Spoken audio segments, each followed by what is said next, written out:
Donc, comme je vous l'avais dit, le Bitcoin avait de très bonnes chances de monter à 20 500 maximum pour la semaine passée. Puis je vous dis probablement une max downtrend qui va suivre jusqu'à 18 000. Je me suis pas trompé. Regardez ça. On a monté à quoi? 21 000, j'étais à quoi? 500 pièces de différence. On est quand même pas très loin. Puis, si on regarde le crash, déjà on était à peu près ici quand on a commencé la semaine. Si on vient y appliquer un Fibonacci en 3 points, regardez ça. Boum, boum, boum. La Golden Pocket tombe exactement dans les 18 000 $. Donc, ma prédiction semble bonne pour l'instant, ce qui veut dire que vous ne devez pas oublier que je ne fournis aucun conseil financier ou d'investissement dans ce vidéo. Merci, bonsoir.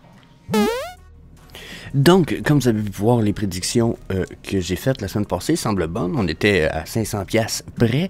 Donc, du moins pour la uptrend, il nous reste à voir pour la downtrend. Donc, sur le weekly, pour ce qui est du Bitcoin, quand on commence ça, la gang, si on regarde ça ici, vous voyez qu'on a nos EMA qui sont affichés en ce moment, ce qui veut dire la ligne orange, bleu, rose et la blanche ici, etc. etc. 8, 13 pour ce qui est des résistances et 21. Là, on n'a même pas réussi à franchir la 13 sur le Bitcoin, qu'on est probablement déjà en refus ici. Donc, mes EMA sont pas très bullish. S'il y en a qui pensent que le Bitcoin il est reparti, je suis encore créatif. Je sais, j'écoute aussi Cathy Wood parler, puis ça fait partie des personnes en ce moment qui disent bull run, ça se peut qu'on reparte, bull run, préparez-vous. Mais en même temps, récession 2023, moi je me garde des réservations malgré tout, mais je sais que beaucoup d'institutions financières sont all-in Bitcoin, puis etc. Donc, eux, ils le voient un peu comme une asset, ce qui veut dire un investissement matériel, un peu plus qu'une monnaie qui est volatile. Ok. Donc, ensuite, là, pour moi, comme je disais, c'est bullish en ce moment parce qu'on a fait une chose quand même très importante ici, c'est qu'on a franchi cette trendline-là ici. Comme je sais pas si vous pouvez voir, mais cette ligne de tendance-là est affichée sur 2 points qui sont quand même des points présents sur le daily. Mais vous voyez ici qu'elle a servi souvent de support. Ici aussi, ici. Ici, elle a servi de résistance. Donc, c'est une trendline qui a servi, qui est on va juger comme étant une médiane, ok? Puis, en ce moment, on vient de passer par-dessus. Sauf que cette médiane-là, depuis qu'on a fait notre bull run, on fait que ça, passer par-dessus puis en dessous. Donc là, est-ce que c'est notre prochain retour par-dessus officiel, puis on va avoir droit à des vagues de ce style-là, mais peut-être ici sur la uptrend, ou on s'en retourne rapidement vers une downtrend. Mon feeling, c'est qu'on s'en va rapidement sur une downtrend à cause des EMA ici, qui deviennent quand même probablement durs à traverser.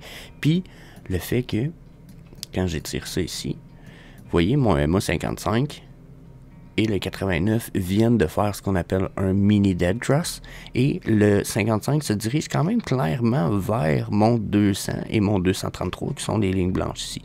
Ce qui me laisse un peu dans la perplexité, dans le sens que si on est pour monter, on va avoir beaucoup de résistance sur la montée. Fait qu'avant qu'on monte au-dessus de du... Déjà, je vois une espèce de gros palier à 24 000 infranchissable ou presque, qui risque, lui, de nous faire crash down. Donc là, pour moi, là, trop de résistance sur la montée. Beaucoup trop de résistance. Ensuite, j'utilise mon indicateur préféré avec vous ce matin. Qu'est-ce que j'en viens à me dire? Bien, j'en viens à me dire que c'est ici. Là, j'ai l'impression que je suis peut-être sur un replay. Non, ok. C'est ici. Regardez, là.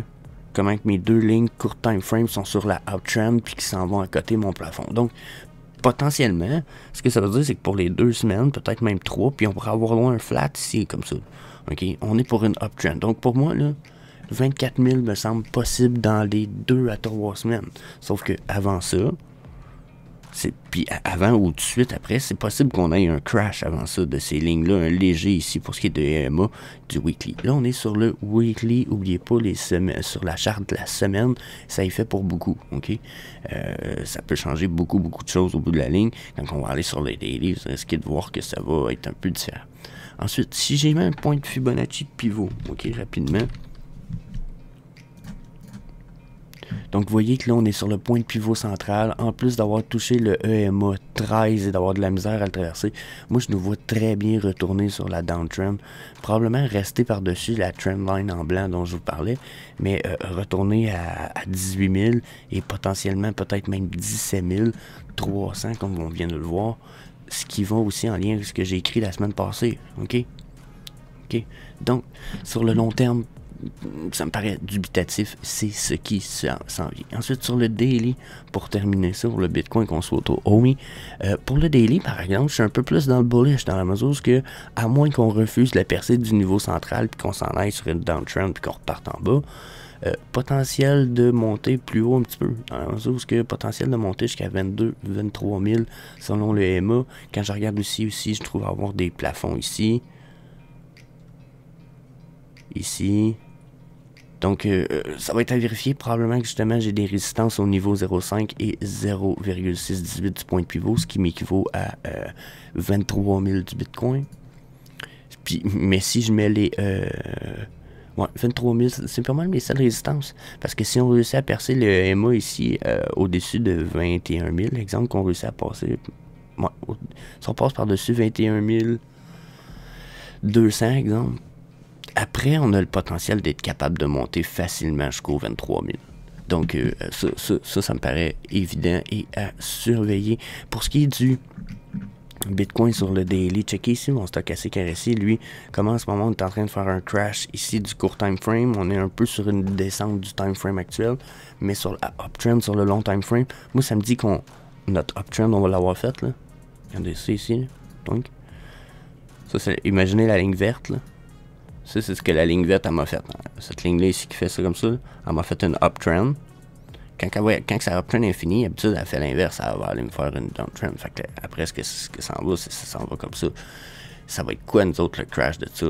Je sais pas si vous comprenez que si on vient ici sur notre charte du Bitcoin, on s'en va où après pour le crash de ça? D'après moi, on pourrait descendre justement pour aller faire le dernier bottom du Bitcoin avant de repartir sur une période de consolidation. Peut-être pas en bull run. Moi, je ne pense pas qu'on repart bull run 2023, mais je pense qu'on pourrait être dans une période de consolidation pendant un an qui va nous amener jusqu'à 35-40 000, redescendre, remonter, redescendre. Donc, préparez à ça. Je suis pas mal certain que là, on s'en va sur la dernière crash. Je l'ai déjà dit dans un de mes interviews sur la chaîne de Token Mania, un bout. C'est même le titre du vidéo. C'est que moi, je pense qu'on va voir le bottom du Bitcoin en 2022. Donc, ensuite, on risque d'être pas mal plus uptrend. Donc, surveillez ça. That's it. On va aller voir le OMI. Donc, juste avant qu'on continue, si t'es comme moi puis que t'aimes avoir une vision du futur, t'aimes ça, investir dans la technologie, puis probablement faire de l'argent pour réussir à créer de la richesse générationnelle pour tes enfants, ta famille, etc., je t'invite fortement à faire le smash sur le bouton d'inscription de la chaîne parce que j'upload littéralement des dizaines de vidéos sur le sujet par semaine, sans parler des VV NFT et sans parler du petit groupe, le Frog Squad, le petit VIP groupe que je suis en train de vous préparer qui va être encore la coche au-dessus sur le sujet. Donc, smash le bouton, laisse-moi les commentaires. Donc là, on va aller voir le OMI. Je me suis planté dans ma prédiction, mais bien entendu, quand j'ai fait cette prédiction-là, ça date déjà de, je pense, lundi passé, en plus du fait que j'avais pas toutes les données sur les dates, puis bon, on a eu comme un community update super bullish, avec des super bonnes news pour le OUP, puis etc. Donc, on a défoncé ma prédiction de 0,013, on l'a défoncé, on s'est rendu jusqu'à 0, attendez un petit peu, on va voir ça, 0,0, quasiment 0,16, ok? Par contre, je suis quand même pas bullish encore sur le OMI. Je sais, les nouvelles sont vraiment bonnes, je le sais. Mais j'ai une problématique. Je vis une problématique en ce moment, dans la mesure que pour l'instant, mes downtrends du OMI ont été beaucoup plus puissantes, puis je suis toujours pas tombé par-dessus des niveaux...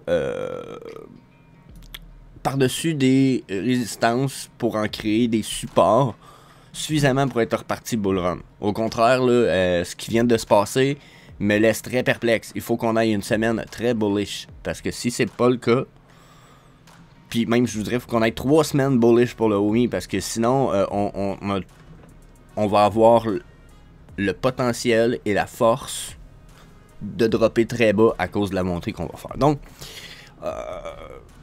attachez votre truc avec la broche, on va aller voir tout ça un petit peu. Je sais pas si qu'est-ce qui va se passer, puis le résultat, j'ai pas charté à matin, mais mon feeling de prime abord, c'est ça. OK? Ensuite, EMA.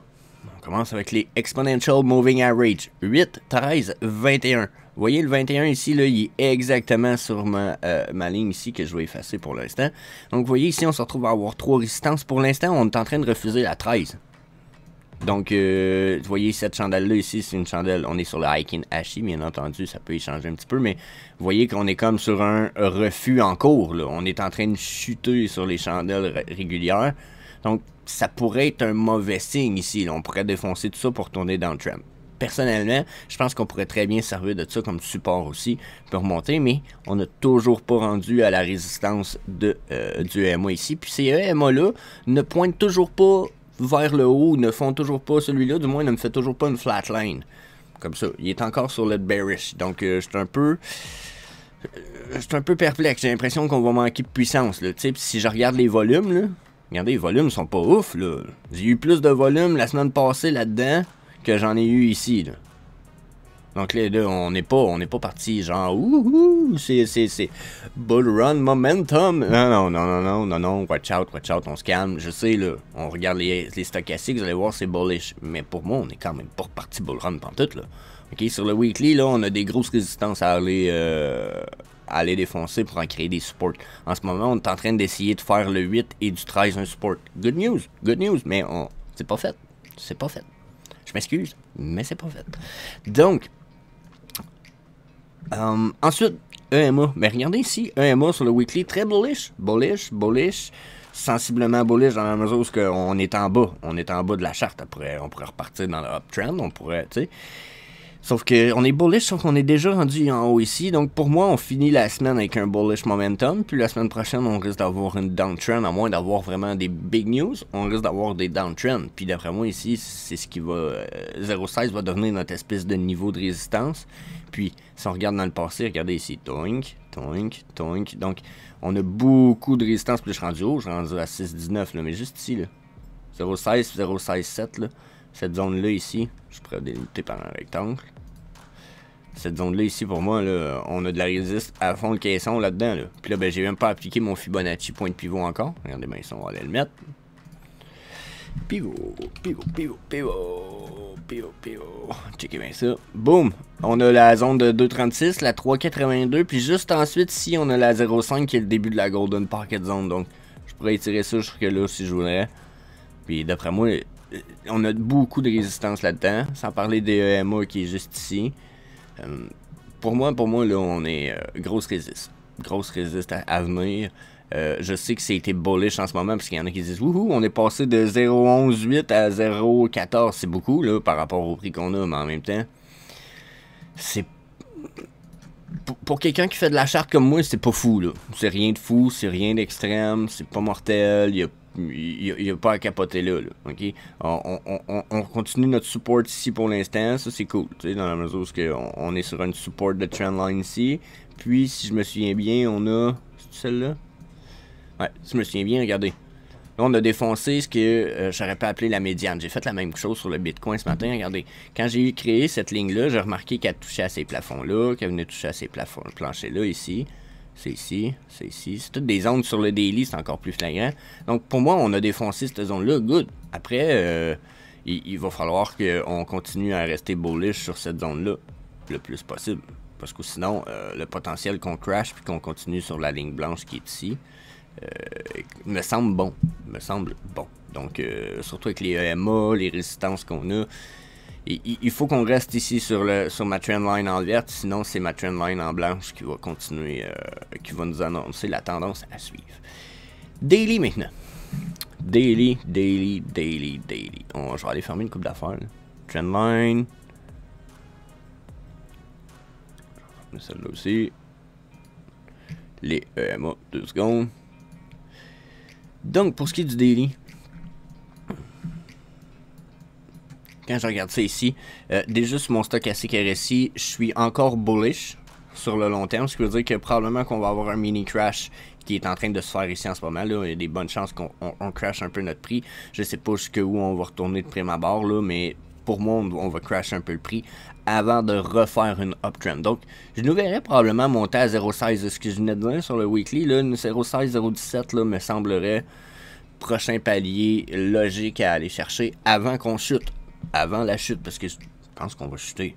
Moi, je pense qu'on viendra pas défoncer cette all-time high là, ici à 0.19. Au contraire, on va avoir de la misère à passer ça ici. 0.16, là, regardez ça. Là. Ouf, ça va faire mal, ça va être très dur à passer. Une fois qu'on va être rendu là dans le haut de ça, d'après moi, on va crasher tout ça. Puis on va avoir le droit à la descente qu'on voyait sur le weekly. Puis les stochastiques RSI, là, quand je vous dis, regardez ici, là. On va avoir une descente de ces stochastiques-là éventuellement, là, dans 1 à 2 semaines, peut-être 3. Donc novembre, décembre, éventuellement, je vois une downtrend genre solide pour le OMI. Personnellement, je ne vois pas autre chose. Okay? Ça, c'est mon stochastique. Si je viens voir les EMA après. Les EMA, par exemple, eux, sont quand même dans le bullish un petit peu, dans la mesure où que, si je regarde ici, là, ben, on va effacer les chandelles. Chose que j'aime bien faire, c'est que regardez ici, j'ai un momentum bullish, un bullish momentum pour mes 3 EMA ici, qui ont croisé en micro golden cross, qu'on va appeler, dans la mesure où que l'ordre normal, c'est 8, 13, 21. Là, regardez, ils sont en train de switcher, 21, 13, 8. Donc là, on se retrouve vraiment en bullish momentum. On fait un autre micro golden cross ici. Donc pour moi, là, c'est signe qu'éventuellement, on a le potentiel que la ligne verte vienne croiser la ligne jaune qui est MA 55 et 89. Là, on pourrait commencer à être dans le bullish. Par contre, on a déjà fait des bullish momentum dans ce genre-là. C'est pas la première fois qu'on fait des bullish momentum puis qu'on croise. Là, on est sur du daily, c'est peut-être moins évident. Mais d'après moi, ça fait longtemps qu'on n'a pas fait un, mais quand même, d'après moi, on pourrait juste le crash ici. On pourrait avoir une downtrend à suivre éventuellement, surtout à cause du stochastique RSI que je vois qui est en milieu de course. Je le verrais monter encore jusqu'à les EMA monter un peu plus, puis venir faire une espèce de plafond, puis de crasher. Ça va arriver qu'on va voir les EMA faire un peu ces comportements-là. C'est ce que je feel en ce moment. Donc si on remet nos chandelles ici, les EMA me disent bullish, mais pas bullish à fond de caisson, juste légèrement bullish. Ça va être à voir de ce qui s'en vient, mais d'après moi, on s'en va plus sur une downtrend à venir ici. Donc, ça vérifier. Puis, à ce temps, les Fibonacci point de pivot sur le daily, peut-être pour terminer tout ça. Donc, sur le daily, le point de pivot, là, clairement... Là, c'est bizarre, comment il s'installe, le point de pivot? Comment ça qu'il s'installe si...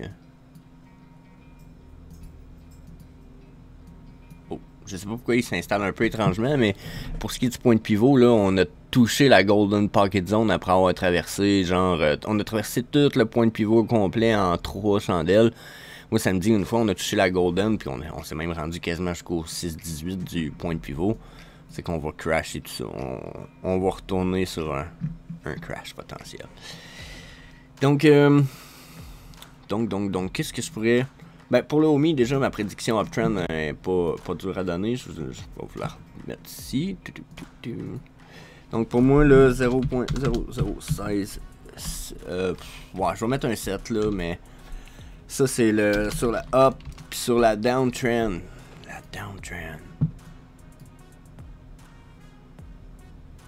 Ici, on a fait des lower low, mais ici, on fait des lower high. C'est perplexant un petit peu, mais... Ah, ben, voyez-vous, un peu comme j'avais pensé ici, on se retrouve dans une espèce de zone de résistance, là, de support ici. Ici. Donc, potentiellement, de retourner à 0.382 pas mal sûr. 0.12, d'après moi, s'en vient de 0.12.7. Puis potentiellement, peut-être retourner juste un petit peu plus bas que ce qu'on avait déjà fait à 0.10. 5, c'est pas impossible. Donc, je vais mettre une Farfetch downtrend. Mettons 0.00127 sur la downtrend. Puis super down, mettons qu'on aurait un crash. Ce qui me paraît peu probable, peut-être à cause des news en ce moment. Il n'y a rien qui empêche qu'il pourrait avoir une manipulation. 0.014. Fait que ça serait mes prédictions over the top rapidement pour ce qui est du OMI, la gang. So, yeah, that's it. Bien entendu, pour la suite, je vous invite à aller voir la vidéo qui va s'afficher à la place de ma tronche. C'est des vidéos que YouTube suggère pour vous en tant qu'utilisateur personnalisé. Donc, c'est pas nécessairement moi qui choisis, je laisse YouTube choisir. Donc, that's it. Allez voir ça. Peace.